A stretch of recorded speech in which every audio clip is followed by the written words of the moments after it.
Hey, what's up guys and gals? My name is Rick 9G. Thank you so much for joining me today. We're going to be talking about Gilligan's Island and the interesting connection to Lucille Ball and a real life experience that she said was absolutely true. If you're a fan of classic TV shows and movies, this is the channel for you. So don't forget, liking, commenting, and subscribing is the best way to join the channel, and it's free to do so. Now, Hi-Fi Gilligan is from the second season's episode 10, and it's quite a popular episode because it had to do with Gilligan's head essentially turning into a radio receiver. He accidentally got hit in the head, and it knocked two of his fillings together that created some type of scientific anomaly where radio waves would interact with his head and the fillings, and he would be able to catch radio frequencies. And you could hear the radio when he would open his mouth. It's pretty funny. It's pretty ridiculous if you think about it. Or maybe not so. And this is why I say that, and that is because Lucille Ball said she had this experience happen to her. And I've been trying to do this, not necessarily to debunk Gilligan's Island, but to debunk many people's trashing of Gilligan's Island, where they say, oh, you know, it's so hokey and all these storylines are untrue and so forth. Well, this one is so ludicrous, but apparently, according to Lucille Ball, it is true. She claimed that her dental fillings picked up radio transmissions, and we'll talk about that, and I'll even let you hear her say the story, which many people think is not true, but no, she alleged it was absolutely true. Now, as I mentioned, her tooth fillings picked up radio broadcast as she was driving one day, and the strange occurrence helped uncover a Japanese spy station during World War II. According to the story, she heard strange sounds like Morse code or radio chatter coming from her mouth, and when she reported to authorities, it led them to find a hidden enemy transmission underground. Isn't that crazy and unbelievable? I'll let you listen to Lucille Ball here. And I was passing 4 vacant lots, and as I went by there, I heard and I'm picking it up with my teeth. You mean? Yes. And I stopped the car. Then I looked around, in the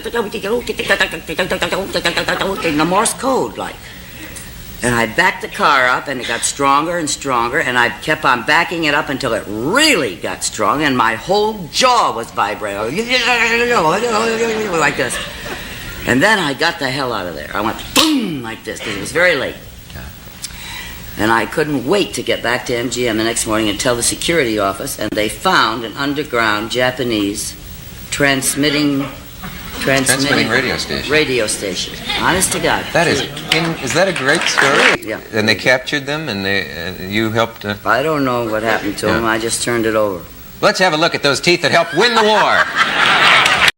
Now, I kind of have a lot to say about this. First of all, I looked at the entire clip of her talking about this. I shortened it just for time purposes, but you can go watch it online as well, the full version. And what's very interesting is, although some people say, no, this is an urban legend, it's a myth.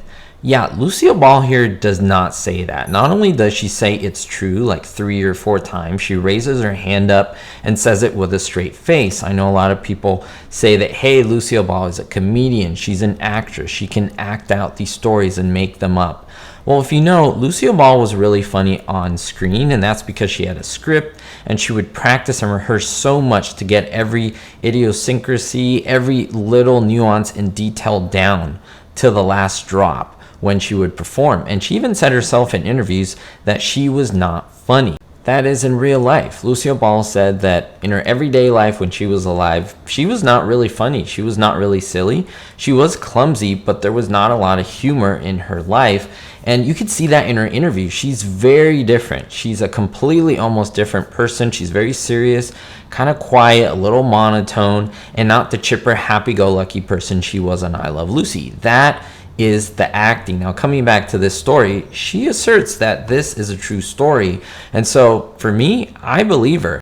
I mean, there are a lot of people out there who absolutely love Lucille Ball, and I can tell you this, that many people can say that she can do no wrong. And so when people think this is kind of an absurd story, they just make up the assumption that, oh, it's a myth, she was just joking. But no, she absolutely was not joking in this clip, and so I find it very fascinating. Now, is this scientifically possible? Well, I looked it up, and it says possibly in rare cases, Metallic dental work in combination with other conductive objects would include braces or crowns near a metal filling and a strong RF source nearby could theoretically act like a crude crystal radio producing faint audio, and that's what Lucille Ball said that she heard. Still, other people say that psychological factors or external explanations are pretty much the explanation to this. And I don't know if I necessarily believe that, but I'd like to know your thoughts down below. What do you think about this? Have you heard this story? And do you believe Lucille Ball? Why do you think she's joking, if she was joking, in your opinion? And do you think that this was one of the reasons why they made this episode? I think it was really fun, really silly, really interesting to just enjoy. I'd love to hear your thoughts down below. Don't forget to like, comment, and subscribe, as I mentioned, and most importantly, be hopeful.